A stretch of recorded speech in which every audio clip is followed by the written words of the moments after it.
Alors, comme tout le monde le sait, on va passer maintenant aux études à proprement parler scientifiques. Comme tout le monde le sait,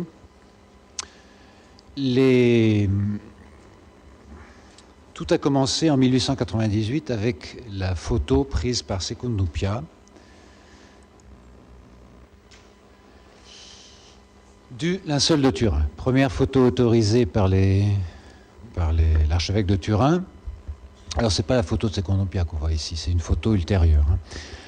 À gauche, le positif, le linceul tel qu'on le voit, et Secondo Pia prend ces photos. À l'époque, c'était des plaques de verre. Et lorsqu'il développe ces plaques de verre, sur le négatif, il dit « J'ai failli lâcher les plaques tellement j'ai été surpris.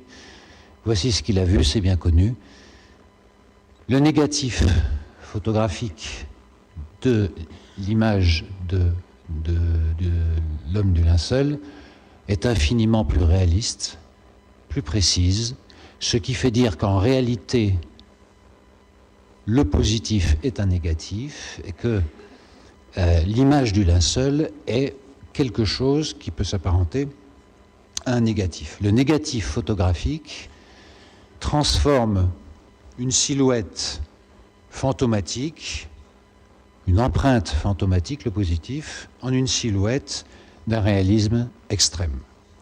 Et c'est à partir de ce moment-là que vont commencer les premières études scientifiques.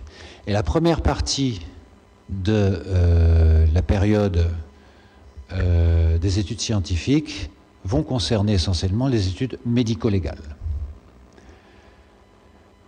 Ici, vous voyez de plus près au niveau du visage, le positif et le négatif. Vous voyez clairement la différence. Le négatif, est-il besoin de le dire, a une profondeur, un niveau de détail, une réalité que n'a pas le positif.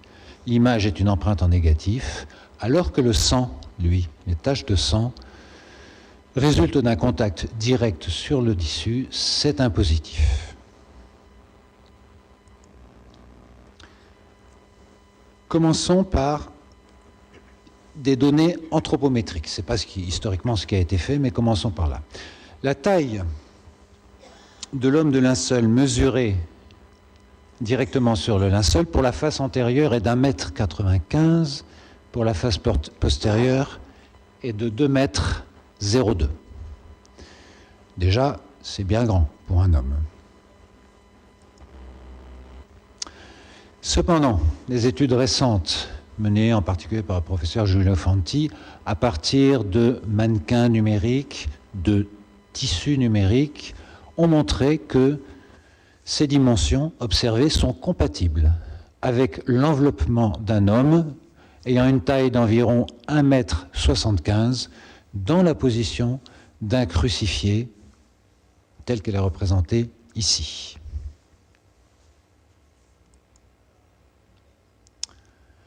On remarquera aussi au niveau des études, des données anthropométriques, la remarquable concordance entre les faces antérieures, concordance ici, entre les faces antérieures et la face antérieure et la face postérieure concernant la longueur, la largeur des différentes parties de l'image, hein. Le rapport tibio-fémoral. Le rapport tibio-fémoral est une des données fondamentales, principales, utilisées par les anthropologues pour avoir des données anthropométriques sur les différentes populations, par exemple, qui existent sur notre Terre.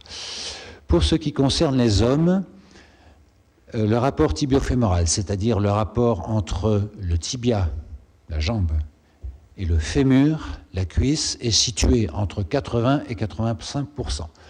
Le tibia est un peu plus petit que le fémur et le rapport est, grosso modo, suivant les populations, entre 80 et 85%. Pour ce qui concerne ce que l'on observe sur le linceul, le rapport tibio, en bleu, fémoral est de 83%. Que se passe-t-il, par exemple, pour les pour différentes copies du linceul. L'étude a été faite pour 3 copies de linceul, et là, les rapports sont totalement hors normes. On a des rapports suivant pour chacune des 3 copies, pour une copie de 103%, pour l'autre de 105%, et pour la troisième de 115%. Ce qui veut dire que les hommes qui ont fait ces copies du linceul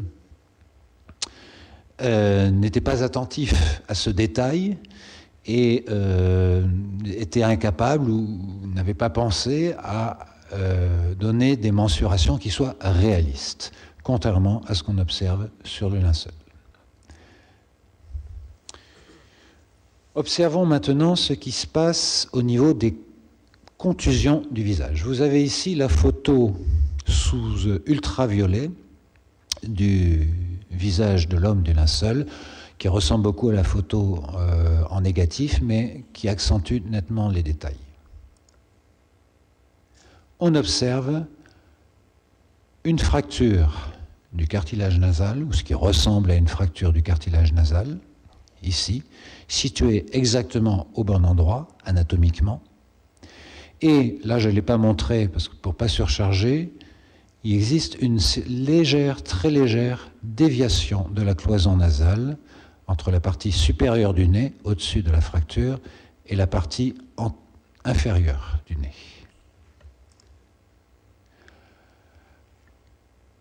Pour confirmer cela, on a très clairement ici une tuméfaction de la base du nez.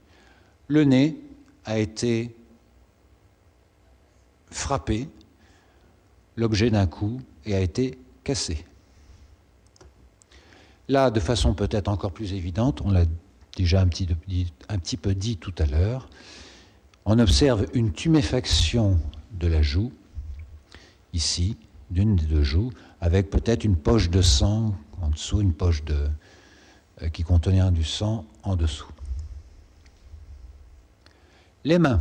Les mains sont extrêmement riches d'enseignements au point de vue médico-légal. Une première chose à dire, c'est que sur le linceul, ici, ce que l'on voit comme étant la main droite, imaginez l'homme du linceul, vous diriez ici c'est la main droite.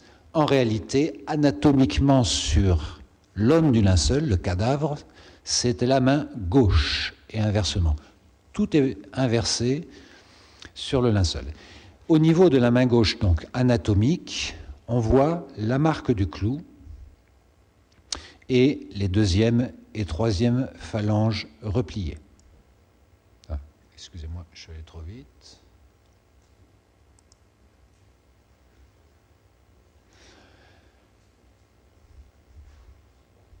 Deuxième et 3e phalange repliées. Par contre, à l'inverse, l'autre main a les doigts allongés, et il est vrai que les doigts paraissent trop longs pour être anatomiquement crédibles. Il y a quelques autres petites anomalies, comme une tête apparaissant un petit peu trop petite.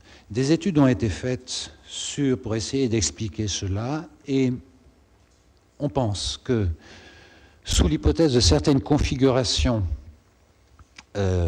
cadavre, linceul, on obtient des petites distorsions, et parmi ces petites distorsions, un allongement apparent de la taille des doigts a pu être montré.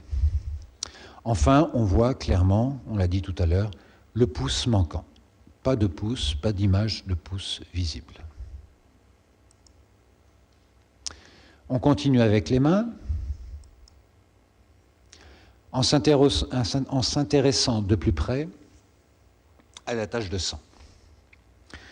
Ici, vous la voyez clairement.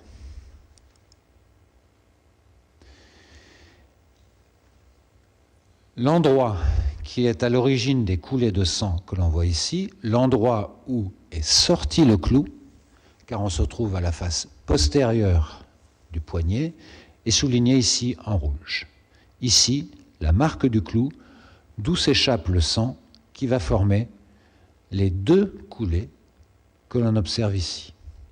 2 coulées de sang dans 2 directions légèrement différentes. Comment peut-on expliquer ça? Si on fait une rotation de l'image du linceul, de façon à faire tomber vers le bas les coulées de sang, ici, à droite, vous avez l'image réelle d'une main réelle avec les différents os formant le carpe, ici. Eh bien, on s'aperçoit que la zone du point de sortie du clou correspond à un espace, c'est Barbet qui a trouvé ça, qui s'appelle l'espace de Desto. Or, cet espace de Desto, situé ici, entre deux os, est extrêmement solide. C'est important, il permet de comprendre pourquoi, s'il s'agit effectivement d'une crucifixion, la main, on peut tenir la main sans qu'elle se déchire sous le poids du corps. L'espace de Desto, c'est important. La direction verticale des coulées de sang implique une main et des bras surélevés. Comment expliquer à ce moment-là les deux coulées de sang? Eh bien, lorsque la main est dans cette position, lorsque le clou sort ici, vous le sentez ici, une protubérance cubitale ou protubérance de l'ulna qui fait obstacle au flux sanguin. Et le flux sanguin, naturellement, se sépare en deux parties. Ici, la protubérance, le flux sanguin qui contourne les deux parties, donnant deux flux ayant deux directions différentes. Résultat, une parfaite concordance, d'une part avec l'anatomie, d'autre part avec la crucifixion. Toujours les mains, ici une planche anatomique représentant les muscles, en jaune les nerfs, en rouge les artères. Ici la position du clou, telle qu'on la voit, de point de sortie toujours du clou, telle qu'on la voit sur le linceul. Ici la position du clou, dans la paume, comme dans les représentations traditionnelles. Ici, vous avez le nerf que l'on appelle le nerf médian, responsable de la motricité, d'une partie de la motricité des doigts, et certains faisceaux du nerf médian se dirigent vers le pouce. Lorsque l'on stimule le nerf médian, le pouce se rétracte vers l'intérieur de la poignée, du poignet. Ceci pourrait expliquer l'absence d'image du pouce sur le linceul de Turin. Conclusion de tout ça, une image compatible avec la crucifixion. D'abord, il y a peu de sang. On pourrait s'attendre, un clou dans le poignet, ça saigne beaucoup. En fait, il y a peu de sang. Pourquoi ? Parce que le clou est situé à une certaine distance de l'artère, et d'autre part, le clou sortant ici, ce qu'on voit, c'est la partie postérieure du poignet, le point de sortie du clou qu'on voit sur l'image de linceul. Le clou continue ensuite et s'enfonce dans le bois, ce qui fait qu'il y a une compression qui s'opère à ce niveau et qui peut expliquer pourquoi il y a si peu de sang, finalement, qui est sorti de la trace du clou au poignet. La direction générale des coulées de sang vers le bas, les clous situés dans un espace solide permettant le maintien du corps crucifié, les deux coulées expliquées par l'anatomie et les pouces contractés dans la paume par l'irritation du nerf médian. Tournons-nous maintenant vers les avant-bras. Vous voyez ici les avant-bras avec des coulées sanguines. Pour obtenir des coulées sanguines, position en bras surélevé, comme on l'a vu, capable de couler jusqu'au coude sans tomber vers le sol, il faut un angle d'au moins à peu près 115 degrés. L'angle bras-corps, ici cet angle-là, est au moins égal à 115 degrés. On observe ici, sur les flèches rouges, des changements de direction des coulées sanguines lorsque celles-ci approchent des coudes. Sur l'image, elles s'horizontalisent, ça veut dire que les bras étant surélevés, elles vont vers les coudes, elles tombent vers le sol, elles se verticalisent. Au niveau des pieds, là, je vais passer très vite parce que c'est une zone, c'est une partie de l'image extrêmement controversée, extrêmement complexe et qui n'est pas encore bien comprise. Il y a deux hypothèses, soit, comme représenté ici, un seul clou, enfoncé comme ça, d'avant en arrière, ça, si ce n'est pas une pointe de flèche, enfoncé d'avant en arrière, un seul clou, soit pour d'autres, deux clous. En tout cas, ce qui est à peu près certain, pense-t-on, c'est que seule la plante du pied droit est visible, ici. Et le point de sortie du clou au niveau de la plante du pied droit serait situé ici. Et le clou, le sang aurait coulé dans les deux sens, vers ici probablement lorsque le corps était sur la croix, et vers les talons lorsque le corps a été mis à l'horizontale pour être mis dans le linceul. On observe aussi que des coulées sanguines ont coulé en dehors de la zone de l'image, ici. C'est une question extrêmement complexe et débattue, je ne vais pas m'y attarder. Au niveau du visage, une chose est absolument impossible, d'un point de vue médical. On observe des traces de sang bien nettes, ici, c'est celle-ci que j'ai représentée ici, mais d'autres ici, et d'autres sur l'autre partie des cheveux. Ça, c'est absolument impossible. Des blessures du scalp, ça ne donne pas des traces de sang à la surface des cheveux de cette façon-là. Si maintenant l'on tient compte du caractère tridimensionnel de l'image, si en dessous du linceul, au niveau du visage, il y avait un visage, il y avait un authentique visage humain, donc un objet en 3 dimensions, avec une certaine profondeur, eh bien, des études, je ne vais pas rentrer dans les détails, ont montré qu'en réalité, ces traces de sang qu'on voit dans les cheveux se situaient non pas dans les cheveux, mais sur les tempes et les joues. Et là, anatomiquement, c'est possible. Ceci implique que le sang et l'empreinte, l'image, résultent de 2 mécanismes différents. Le coup de lance au côté. Le coup de lance au côté, porté du côté droit du corps. Alors là, il semble que certaines études historiques, certaines observations ont montré que c'était une habitude chez les Romains de porter le coup de lance du côté droit du corps, a laissé une plaie, et cette plaie ne s'est pas refermée. Lorsque, sur un corps vivant, on porte un coup, vous avez ici d'ailleurs, voilà, vous avez ici une reproduction d'une lance romaine, et on a calculé que les dimensions de la plaie, ce que j'ai entouré de rouge ici, c'est de là que part tout le sang qui descend, correspondait aux dimensions habituelles de la pointe d'une lance romaine. Eh bien, sur un corps vivant, une plaie a tendance à se refermer spontanément. Apparemment, ce n'est pas le cas ici du tout sur le linceul. La plaie au côté aurait donc été faite post-mortem, après la mort. Le sang aurait coulé en direction générale vers le bas, donc le corps était vertical.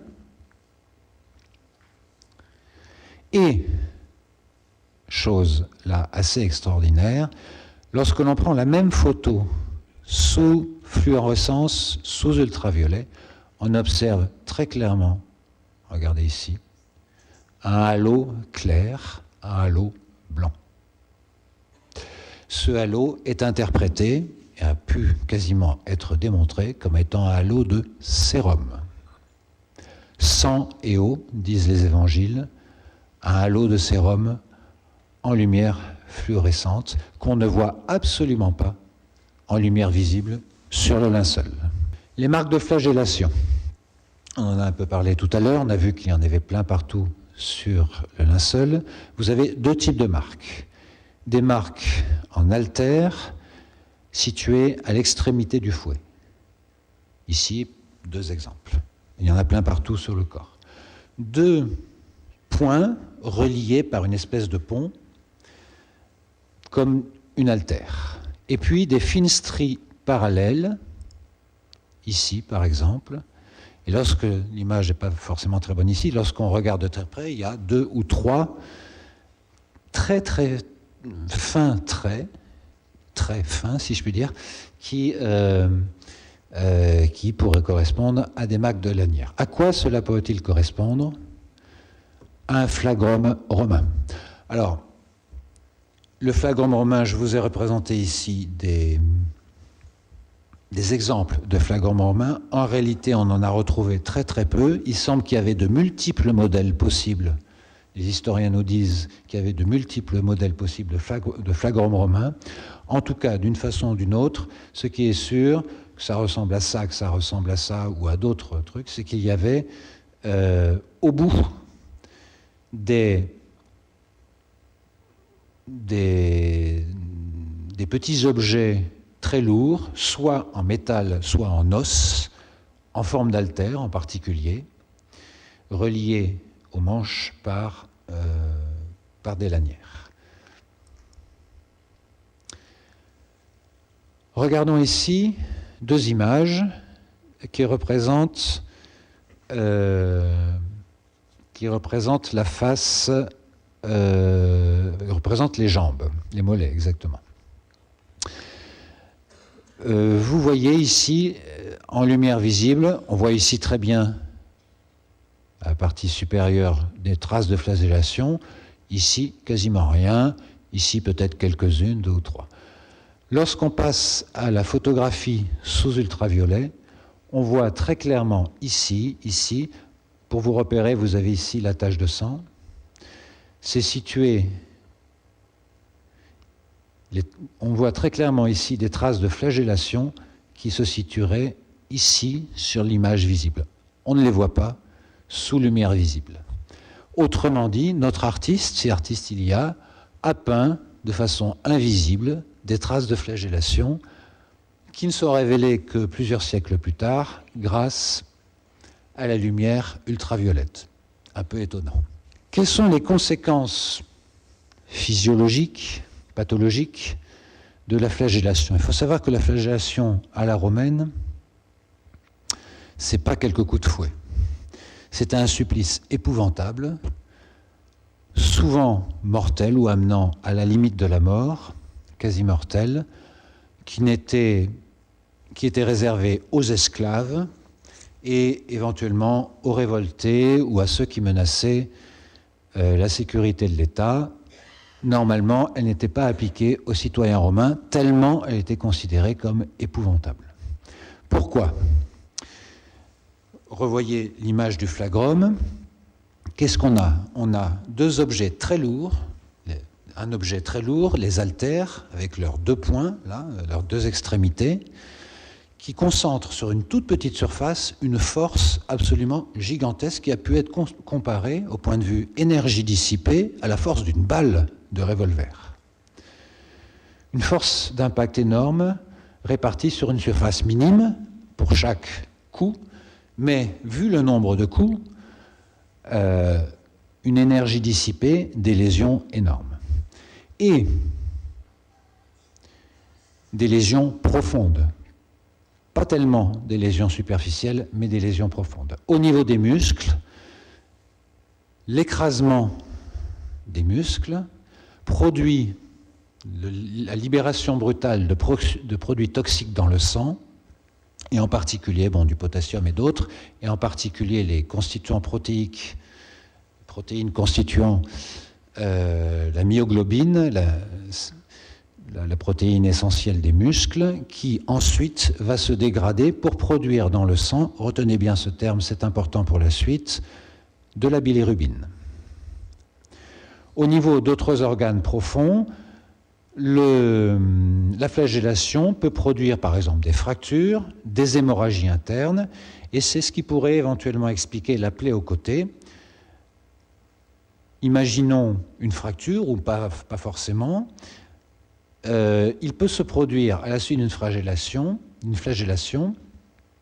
un saignement dans la plèvre, qui est l'enveloppe qui entoure le poumon, et au bout de quelque temps, les globules rouges sédimentent vers le bas, et nous avons en dessous les globules rouges, au-dessus le plasma, et ici, au bout de quelque temps, si on porte un coup de flèche dans cette partie-là, que se passe-t-il? Le sang s'écoule d'abord, l'eau ensuite, Saint-Jean, sang et eau. Une explication de la plaie au côté, c'est possible. En tout cas, l'ensemble de ces lésions musculaires des organes profonds produit d'une part un épuisement extrême, des douleurs difficilement imaginables et des hémorragies internes. En résumé, sachez qu'il y a plus de 50 experts depuis le début, depuis Barbet jusqu'à aujourd'hui, experts médicaux qui ont étudié de près l'image du linceul. La grande majorité est d'accord pour conclure que cette image, d'un point de vue anatomique, médical, médico-légal, est une image exacte et infalsifiable. Il est inimaginable qu'un artiste du Moyen-Âge ait pu reproduire avec autant de détails, autant de justesse, ce que l'on observe sur le linceul. Maintenant, le scénario est le suivant. Les coups, les casques d'épines produisent des fractures du nez par exemple, des douleurs extrêmes. Il faut savoir que un casque d'épines enfoncé sur le scalp produit des douleurs directes par lésion directe des nerfs, qui sont appelées des douleurs causalgiques, qui sont parmi les plus épouvantables et qui sont d'ailleurs extrêmement difficiles à traiter, qui sont parmi les plus épouvantables qui existent. La flagellation, à elle seule, probablement, est, je dirais, dans 80 ou 90%, peut expliquer à 80-90% la mort rapide sur la croix du Christ, au moins si on en croit les évangiles. Le portement de la croix accentue la déshydratation, entraîne des chutes, et la crucifixion, des heures sur la croix, au soleil probablement, la chaleur, sans boire, après la sueur, la transpiration extrême du portement de croix, de la flagellation, ça continue sur la croix et ça aboutit à un état de déshydratation extrême. Là encore, des douleurs extrêmes. Les clous dans les mains touchant le nerf médian, ça donne à nouveau des douleurs épouvantables. Peu de pertes sanguines. Et enfin, probablement, c'est l'hypothèse initiale, celle de Barbet, pour la cause de la mort de l'homme du linceul, une gêne respiratoire. Et l'homme du linceul, pour Barbet, serait né de l'asphyxie, serait mort d'une asphyxie par tétanie musculaire. C'est contesté par d'autres auteurs, comme Frédéric Jubig, un grand spécialiste de médecine médico-légale américain, qui a montré par des expériences que finalement la gêne respiratoire sur la croix n'était pas si énorme. En tout cas, un choc hypovolémique, c'est-à-dire un état de choc, une défaillance totale de tous les viscères, de tous les organes, dû à la baisse de liquide dans le système vasculaire, plus ou moins associé à une asphyxie, a probablement provoqué la mort de l'homme du linceul et donc peut-être la mort du Christ. On continue avec les études scientifiques. C'est après les études médicales qui ont été la première partie des études scientifiques, voici la suite des études scientifiques. Le textile, les études textiles. Le mode de tissage du linceul de Turin est extrêmement particulier, on l'a vu tout à l'heure avec Sébastien, c'est un tissu dit en chevron, c'est même un peu plus compliqué que ça. On dit 3 lits 1, enfin bref, c'est des techniques. Voilà. C'est technique de tissage en chevron. Quelques infimes traces de coton qui pourraient être des contaminations modernes. Un point peut-être capital, c'est que nulle part on a trouvé des fibres de laine. Il faut savoir que les Écritures, la Bible, interdit de mélanger des fibres d'origine animale, fibres de laine, avec des fibres d'origine végétale, fibres de lin. Or, le fait qu'on n'ait pas de trouver de traces de fibres de lin sur le linceul suggère fortement que le linceul a été fabriqué sur un métier à tisser qui n'a jamais tissé de laine. Alors, les meilleurs experts mondiaux en sciences et textiles ont étudié le linceul. La première question qui se sont posées, c'est est-ce qu'à partir des études textiles, on peut dire, avoir au moins globalement, grossièrement, une hypothèse sur sa date de fabrication et une hypothèse sur son origine géographique. Je vous dis tout de suite, la réponse à cette question est non.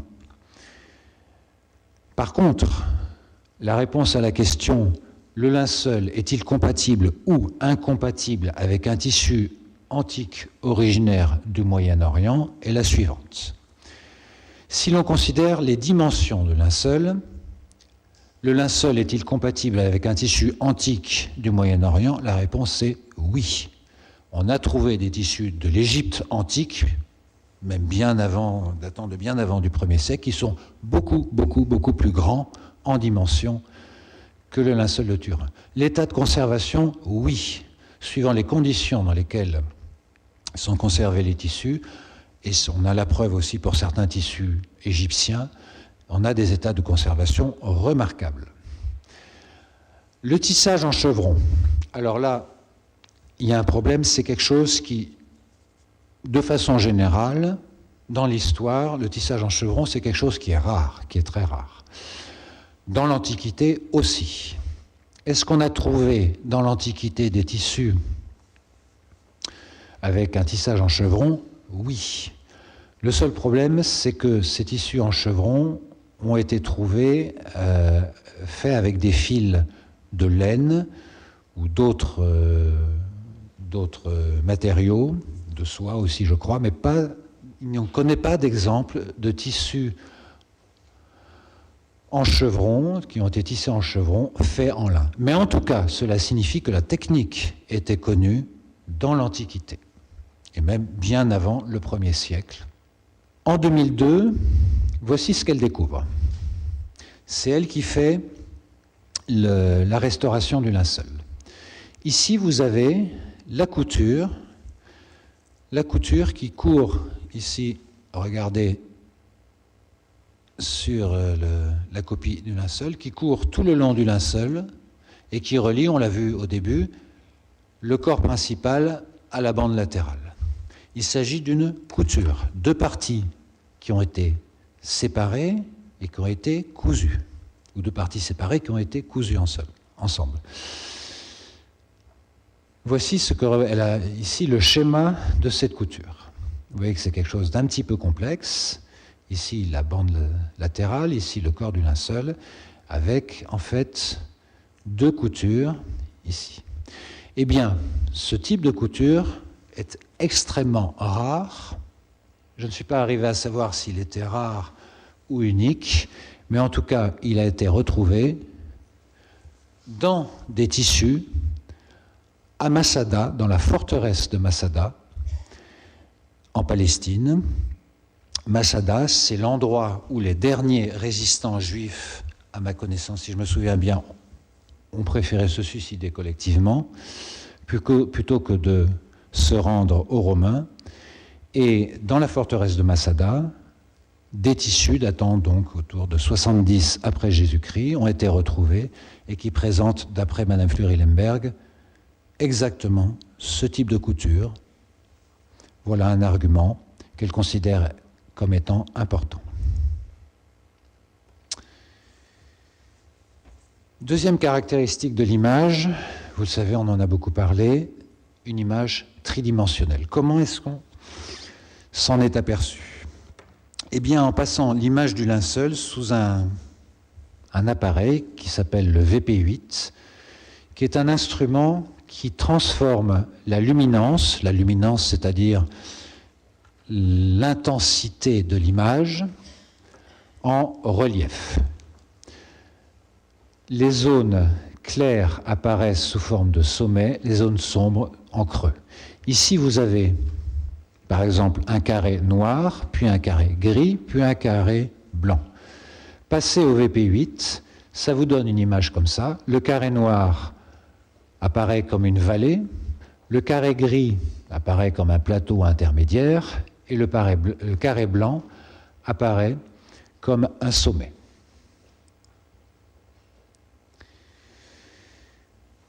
Qu'est-ce qui se passe lorsqu'un peintre fait une peinture? Il obtient un effet de profondeur, par la taille des objets qu'il représente, mais surtout par le jeu des ombres et des lumières. Si on passe la Joconde au VP8, ici les cheveux qui sont sombres, la zone en dessous du nez, la zone en dessous du menton vont apparaître en creux. À l'inverse, la zone du front, les joues, qui sont claires, vont apparaître sous forme de plateau. Si on prend une photo de qui que ce soit, une peinture ou une photo, ici en bas c'est une photo de qui que ce soit, et que l'on passe au VP8, voilà le résultat, une image déformée. Pourquoi? Parce que le VP8 transforme les zones les plus claires en sommet, si on veut, en plateau, et les zones les plus sombres, ici par exemple le bord du nez, en creux. Or, il n'y a pas de corrélation sur une peinture ou sur une photo entre la luminance de l'image et la hauteur réelle de l'objet qui lui a donné naissance, de l'objet qui a été du visage ici de la personne qui a été prise en photo. Peinture, photo, passée au VP8, ça donne quoi? Toujours une image déformée. Peinture et photo, qui sont des plans en 2 dimensions, ne portent pas d'informations en 3 dimensions. Que se passe-t-il pour le linceul? Des premières images, ici, le linceul passé au VP8. L'image du corps entier, regardez le visage ici, regardez les avant-bras, regardez aussi le modelé des jambes. Alors tout ceci, c'est les traces des brûlures qui sont plus sombres ou plus claires, etc. Donc qui donnent un faux relief, bien sûr, il ne faut pas en tenir compte. Un petit zoom sur l'image du visage, vous voyez qu'il n'est pas déformé. Les mains, c'est déformé par les bandes. Et plus récemment, grâce aux techniques numériques, on a pu améliorer les images 3D du linceul de Turin, en particulier en passant par un certain nombre de filtres transformés de Fourier, etc., des choses assez complexes, pour débarrasser un petit peu l'image des imperfections données par les chevrons, les fils, etc. Et voici ce que ça donne.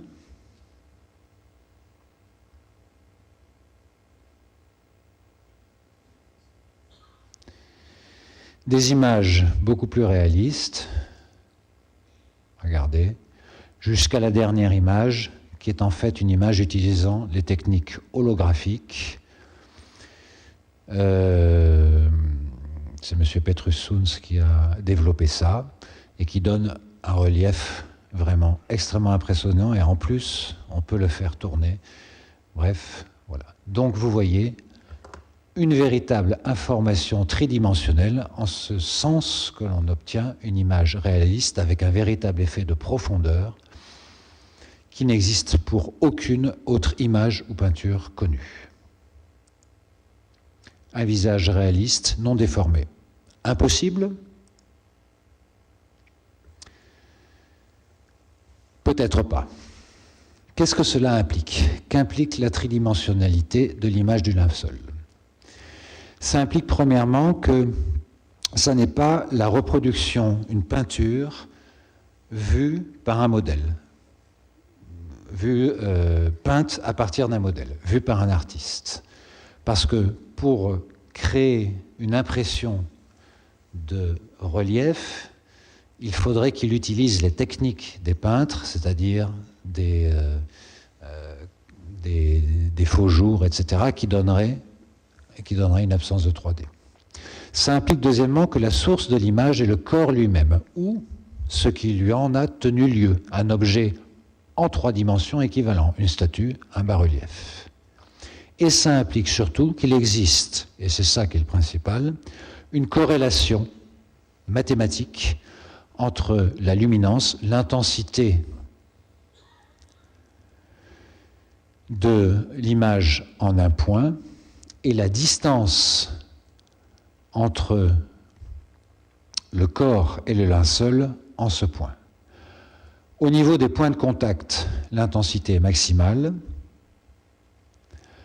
On a calculé qu'au-delà d'une distance supérieure à 4 cm, il n'y avait plus d'image sur le linceul. Et entre les deux, on avait un dégradé fonction de la distance. Il existe une corrélation entre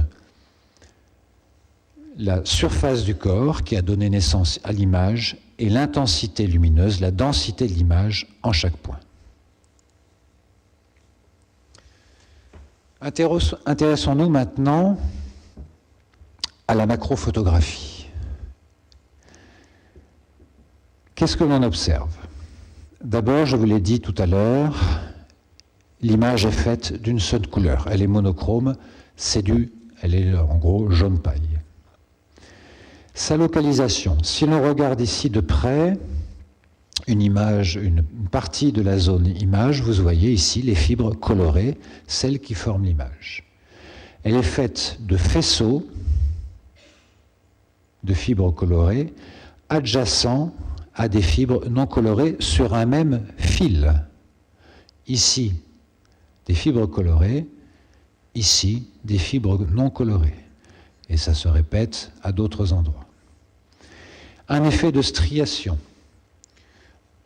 À d'autres endroits, ça se voit peut-être mieux, mais la couleur passe d'un fil à l'autre, et à certains endroits, des interruptions brutales. Ici, regardez, l'image, la couleur semble s'interrompre brutalement sans qu'on sache très bien pourquoi. Ici aussi. Ici, elle s'interrompt, et ici, elle reprend.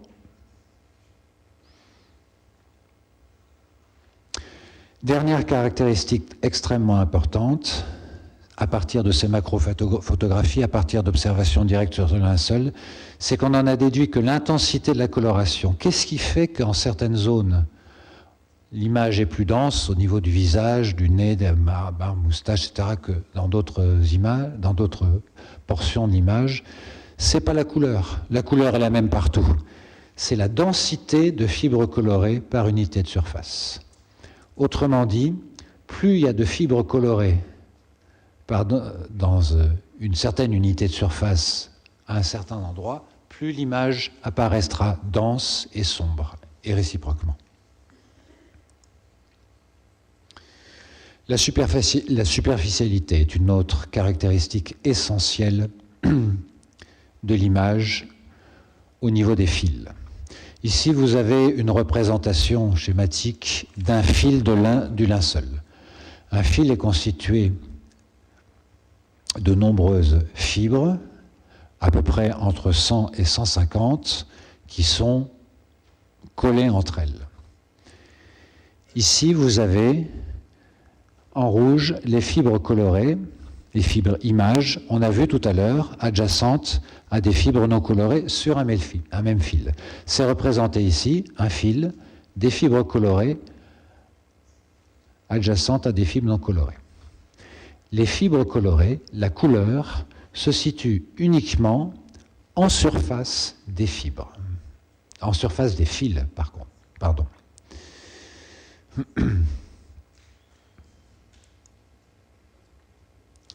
Au niveau microscopique maintenant, de quoi est constituée l'image?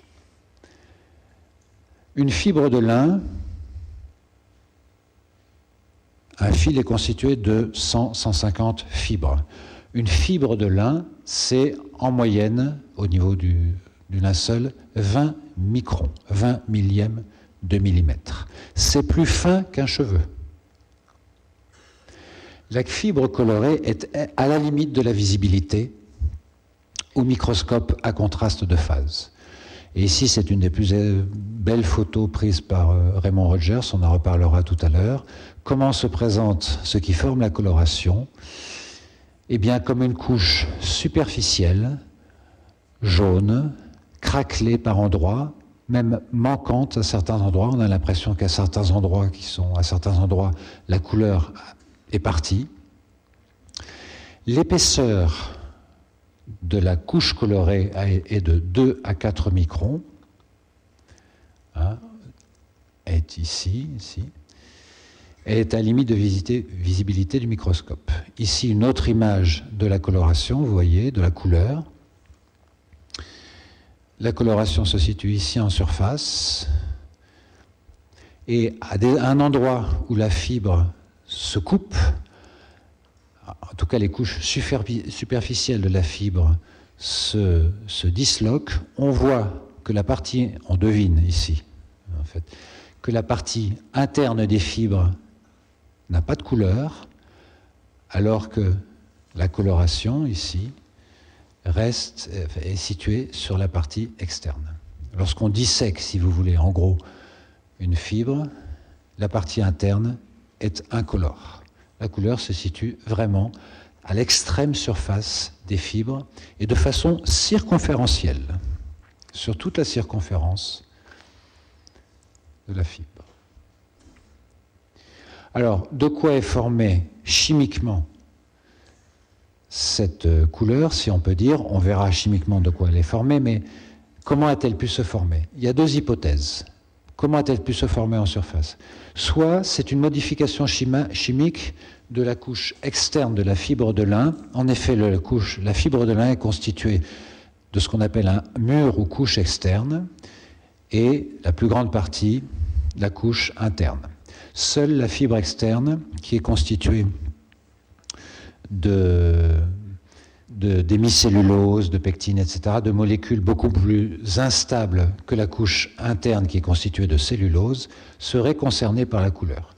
Une autre hypothèse est qu'il s'agirait d'impuretés qui se sont déposées à la surface des fibres de lin et qui se seraient, par un mécanisme encore inconnu, qui se seraient modifiées chimiquement, aboutissant à leur coloration. On ne sait pas encore laquelle des deux hypothèses est la bonne. Le cœur de la recherche scientifique sur la nature de l'image provient d'un projet américano-italien monté progressivement dans les années 78 par une trentaine de chercheurs et qui s'appelle le STURP, Shroud of Turin Research Project. Une trentaine de chercheurs concernés venant de multiples disciplines scientifiques et qui ont été autorisés à passer quelques jours auprès de l'authentique linceul de Turin. Ils sont venus avec des tonnes de matériel et ils ont fait un grand nombre d'expériences sur place dans le domaine de la photographie. On a vu les micro-photographies qu'on vient de voir ont été prises à ce moment-là. Dans le domaine de la spectrographie ultraviolette, infrarouge, visible, dans le domaine de la fluorescence X et ultraviolette, de la radiographie, et j'en passe. Et enfin, ont été collectées grâce à des bandes collantes spécialement faites pour cela, 32 prélèvements de surface sur le linceul. 1978. 78-80, les chercheurs étudient, les uns leur spectre, les autres leur photographie, leur radiographie, les troisièmes les prélèvements de surface, et dans les années 80-81, il en résulte un certain nombre de publications, chacun dans son domaine, dans des revues scientifiques internationales par les membres du STURP. Cette recherche de 78-81 représente encore aujourd'hui la source essentielle et incontournable de nos connaissances scientifiques sur le linceul de Turin. Voici les principaux résultats schématiquement du STURP. Pas de pigments.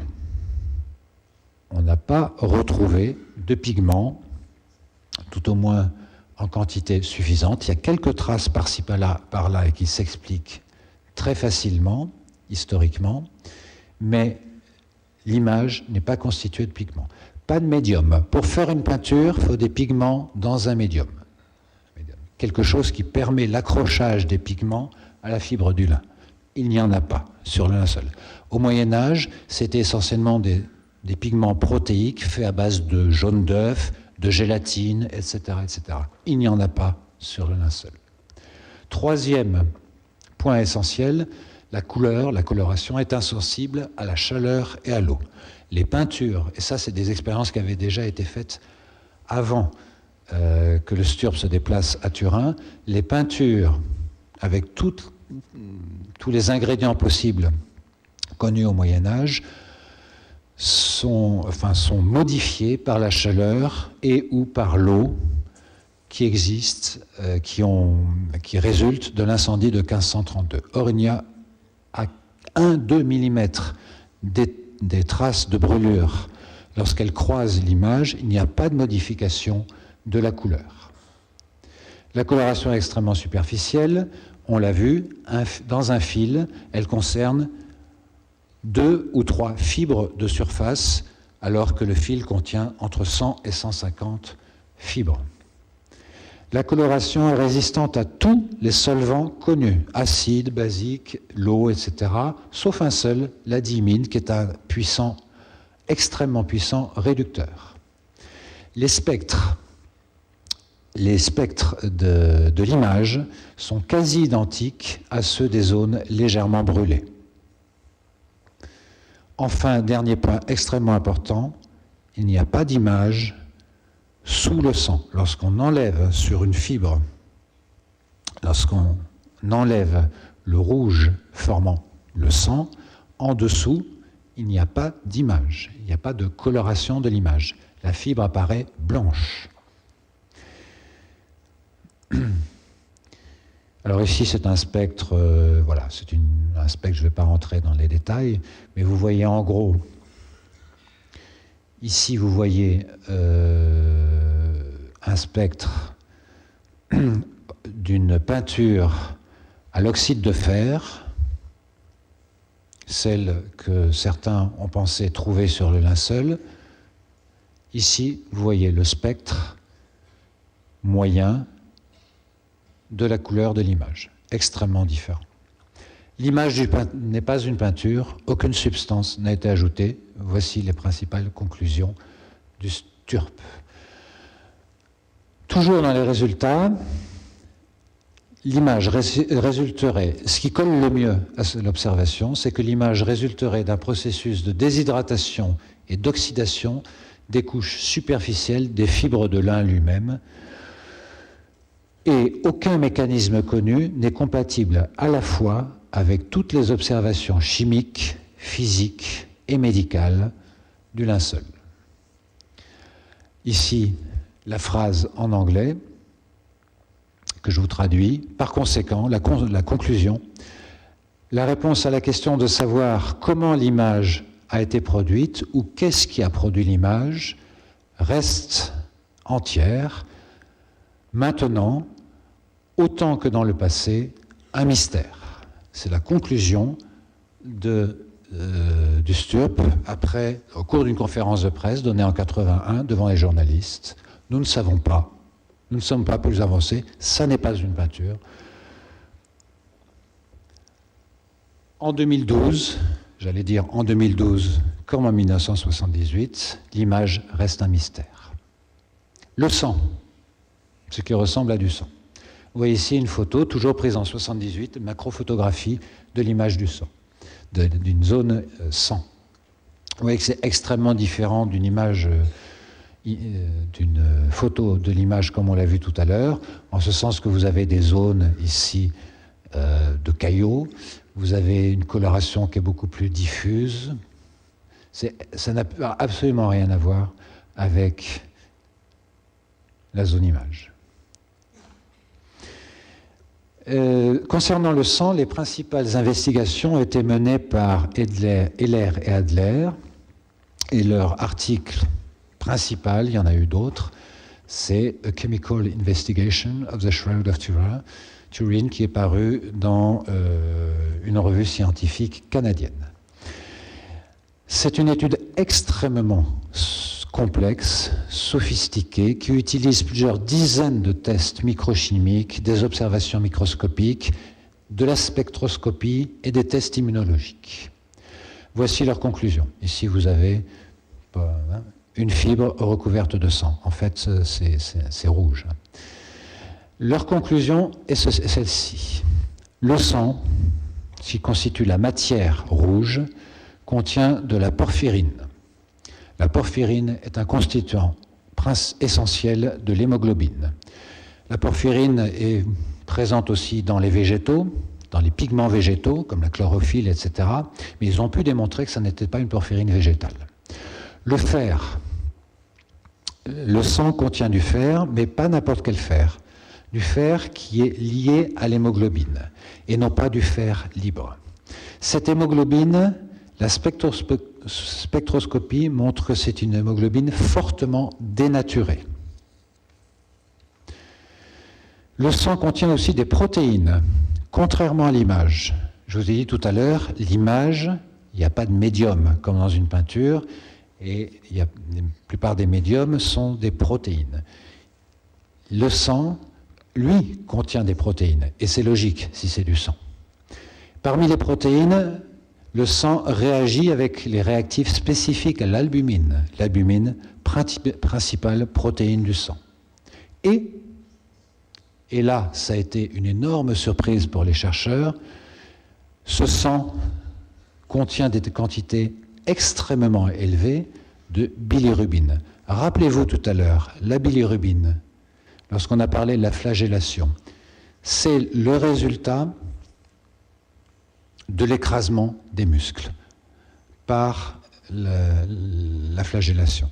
Écrasement des muscles, libération dans le sang de grandes quantités de myoglobine, la principale protéine des muscles, qui est transformée immédiatement par le foie en bilirubine.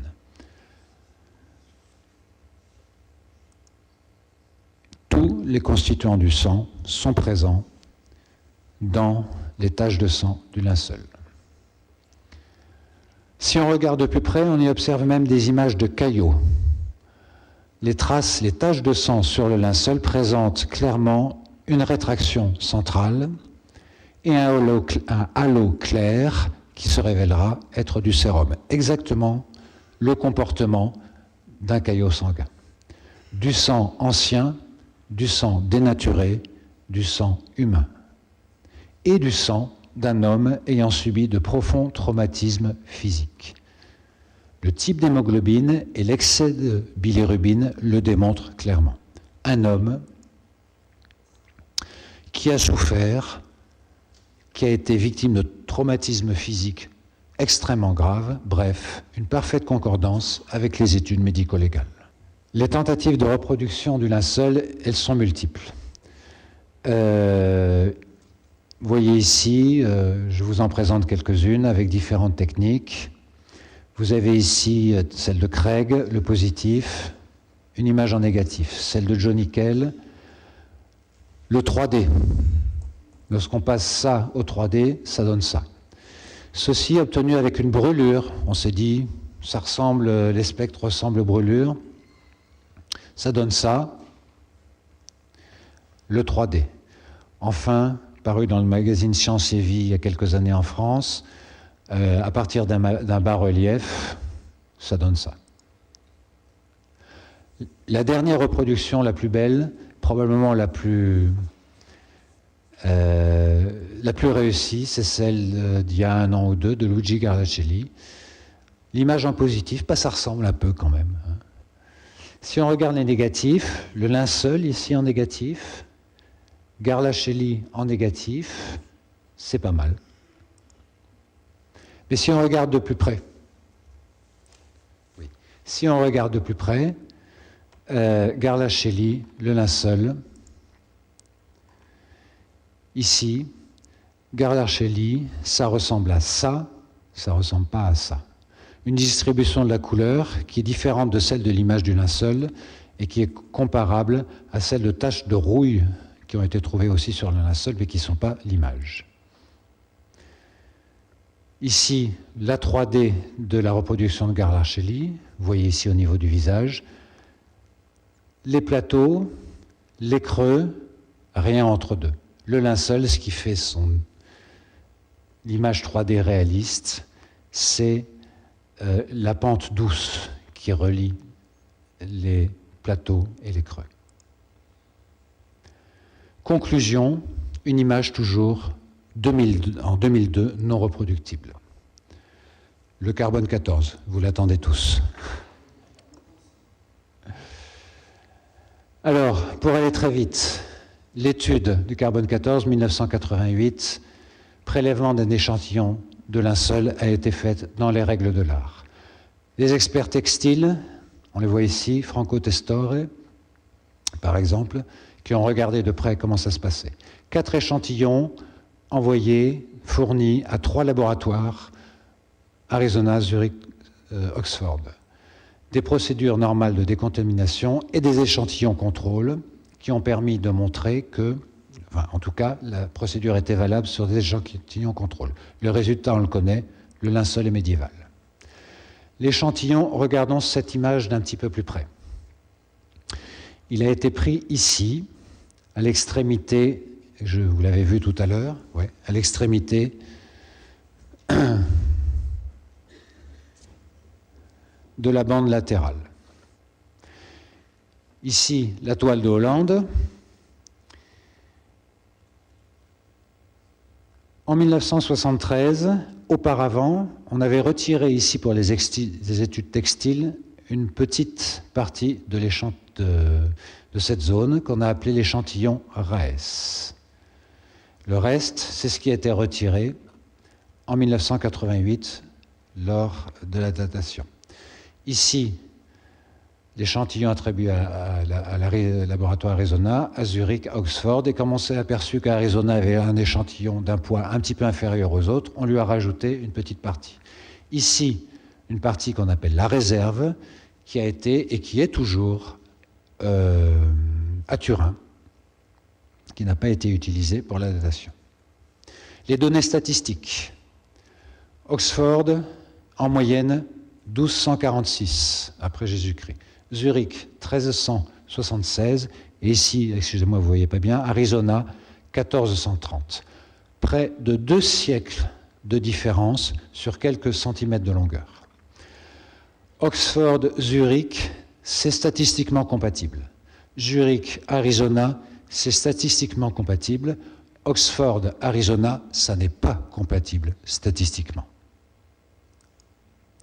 Alors la question se pose, est-ce que l'échantillon est homogène ? Année 2010, 2 personnes, Sue Benford et Joe Marino, font, à partir de ces observations statistiques, etc., l'hypothèse qu'il pourrait s'agir d'une réparation médiévale. Ils présentent des photos des échantillons à divers experts en réparation des textiles. La conclusion des experts, il y a des anomalies de tissage, mais c'est sur des photos. Alors, une réparation médiévale invisible, est-ce que c'est possible techniquement ? Oui. Par la technique que l'on appelle le French reweaving, la réparation invisible à la française. Ici, c'est une phrase tirée de ce qu'a dit un des experts connaisseurs de l'époque. Les maîtres tisserands du XVIe siècle étaient des magiciens. Est-ce qu'on peut obtenir une date comment pourrait-on obtenir une date comme la date médiévale du carbone 14 à partir de fils du 1er siècle et de fils du 15e siècle, eh bien en mélangeant 30% de fils du 1er siècle et 70% de fils du 15e siècle, on obtient la date carbone 14 trouvée 1260-1390, grosso modo. Raymond Rogers, j'en parle ici parce qu'il est extrêmement important pour la suite. C'était un chimiste réputé du Los Alamos National Laboratory, membre du STURP, qui a été à l'origine des principales publications du STURP. En 1988, il apprend la datation au carbone 14, il s'éloigne des recherches sur le linceul. En 2008, il entend parler de l'hypothèse de la réparation médiévale invisible et il dit c'est totalement absurde et je peux le démontrer. Il décide de la tester. Pourquoi décide-t-il? Comment peut-il la tester? Regardez ici cette image. Ici, c'est l'image de la zone carbone 14 prise avant 1973. Ici, l'échantillon RAES, dont je vous ai parlé tout à l'heure, dont on voit l'image ici, qui est encore sur place. Il est formé de deux parties. Une partie 1, le corps du linceul, une partie 2, la couture. RAES a trouvé que dans la partie 1, corps du linceul, il y avait des traces de coton, et pas dans la partie 2. Ensuite, il renvoie son échantillon à Turin.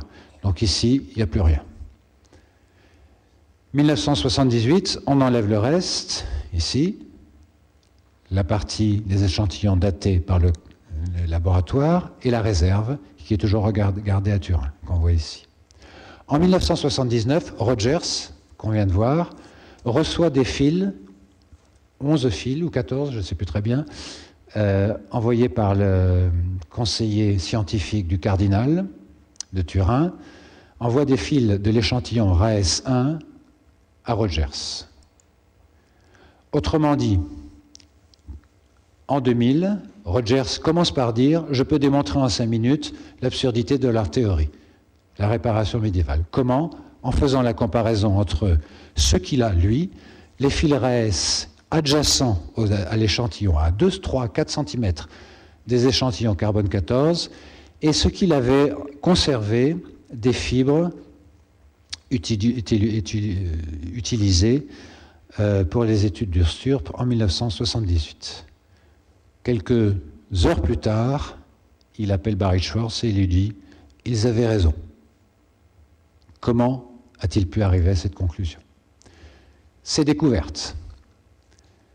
Le coton. Les fils RAES, très nombreux types de coton. Le linceul, c'est du lin pur.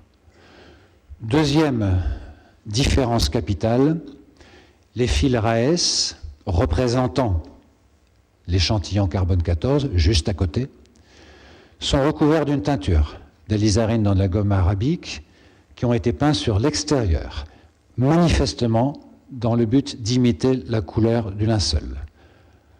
Ici, on a voulu cacher quelque chose. Sur le linceul, il n'y a pas de teinture. La vanilline est un constituant de la lignine. La lignine est un constituant mineur des fibres de lin. Elle est détectable par un test spécifique sur les fibres RAES, comme sur la toile de Hollande. Très probablement, les fibres RAES sont un tissu médiéval. Mais le même test à la vanilline est négatif sur le lin du linceul, comme sur des tissus associés au rouleau à la mer morte qui avaient été fournis à Rogers pour comparaison. Un tissu probablement antique. En 2005, Rogers publie ses découvertes dans une revue à comité de lecture, Thermochimica Acta. Les preuves combinées provenant de la cinétique chimique, de la chimie analytique, du contenu en coton, de la spectroscopie de la masse, bon, je passe, prouvent que le matériel de la zone datée au radiocarbone est significativement différent du matériel constituant la partie principale de linceul. Et c'est sa conclusion. Par conséquent, l'échantillon radiocarbone ne fait pas partie du tissu original et n'est pas valide pour la datation du linceul. Ces découvertes ont été confirmées rapidement par la suite, d'une part par une microscopie électronique, d'autre part en 2008 par une équipe du Los Alamos National Laboratory qui étudie 3 fils RAS, R1, R7, R14. Première surprise, le fil RAS numéro 1 se détache spontanément en 2 sous vide et laisse apparaître donc, les 2 extrémités et ici la colle qui a permis de maintenir ces 2 extrémités qui est une colle de résine. Et deuxième grosse surprise, c'est que les spectres en FTIR, c'est-à-dire transformation de Fourier infrarouge par transformation de Fourier, des 3 fils, R1, R7, R14, sont ceux du coton et non du lin. Ce qui signifie que les fils RAS contiennent bien une grande quantité de coton. Je vous rappelle qu'il n'y en a pas, ou quasiment pas, dans le linceul. La solution, quelle est-elle? À mon avis, une nouvelle datation, probablement, multidisciplinaire, faite, et ça c'est le point essentiel, sur plusieurs sites du linceul et avec des études chimiques préalables. La conclusion? Donc nous voici arrivés au terme de ce parcours et chacun aura pu se faire son idée, nous l'espérons, sur le linceul de Turin. Affirmer que cet objet est l'authentique linceul mortuaire de Jésus de Nazareth demande un niveau de preuve bien plus élevé que pour n'importe quel autre objet historique ou archéologique. Les arguments contre l'authenticité existent et doivent être pris au sérieux. Le principal est celui-ci, la datation au carbone 14 et l'apparition historiquement documentée du linceul coïncident. Il s'agit d'un objet médiéval. Pourtant, si on reprend le point de vue historique, on peut sans se tromper affirmer que ce linceul fait son apparition au moins en 1192 et très probablement à Constantinople. Ce qui, on le voit, contredit la datation au carbone 14. Mais il n'est toujours pas possible de le faire remonter historiquement au 1er siècle. Et même avec une théorie comme celle de l'image d'Édesse, et qui ferait de lui un objet vieux du VIe siècle, le compte n'y est pas. Cette théorie, bien que séduisante, manque encore de preuves documentées, incontestables. Cependant, la recherche historique nous a montré qu'il fallait être patient et persévérant, car l'historiographie du linceul de Turin est compliquée et jamais définitive. Il n'est pas impossible qu'un jour, un ou des documents révèlent une histoire très ancienne. Du point de vue purement scientifique, comme on vient de le voir, parfois les certitudes du passé deviennent les doutes d'aujourd'hui. C'est ce qui est arrivé à la datation carbone 14. Réputée infaillible, elle a pourtant été mise à mal par un échantillon mal choisi et non représentatif de l'ensemble du linceul. Malgré tout, après plus d'une centaine d'années de recherche, des milliers d'heures passées sous les microscopes, des dizaines de médecins, scientifiques, chimistes, etc., il est possible d'affirmer en 2012 que le linceul de Turin a un mode de tissage compatible avec une méthode antique, une image qui, pour l'instant, n'a pas d'explication scientifique rationnelle quant à son origine, que cette image n'est pas reproductible par une quelconque méthode humaine connue, malgré des tentatives parfois ressemblantes. Nous savons que cette image est une oxydation et déshydratation des fibres les plus externes des fils du linceul et qu'elle possède des caractéristiques totalement inédites.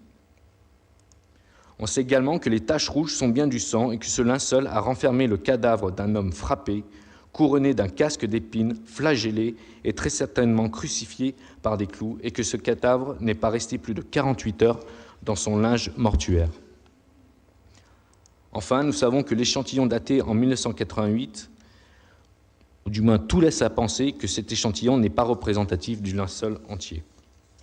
En conséquence, toutes les données, sauf le carbone 14, convergent vers l'authenticité du linceul mortuaire ayant contenu le véritable cadavre d'un homme qui aurait subi un supplice romain, ressemblant en tout point à celui décrit pour le Jésus des évangiles. Il est surtout vital pour l'avenir des recherches sur l'objet le plus mystérieux de toute l'histoire que de nouvelles analyses soient autorisées sur le linceul de Turin, ou dans un premier temps sur les échantillons prélevés lors de la restauration en 2002. Mais l'Église seule peut l'y autoriser, et des demandes en ce sens attendent sur le bureau du Vatican. Puissent-elles aboutir ? conclusion, l'histoire du linceul ne s'est pas arrêtée en 1988. Donc, la question de l'authenticité du linceul reste ouverte. Merci.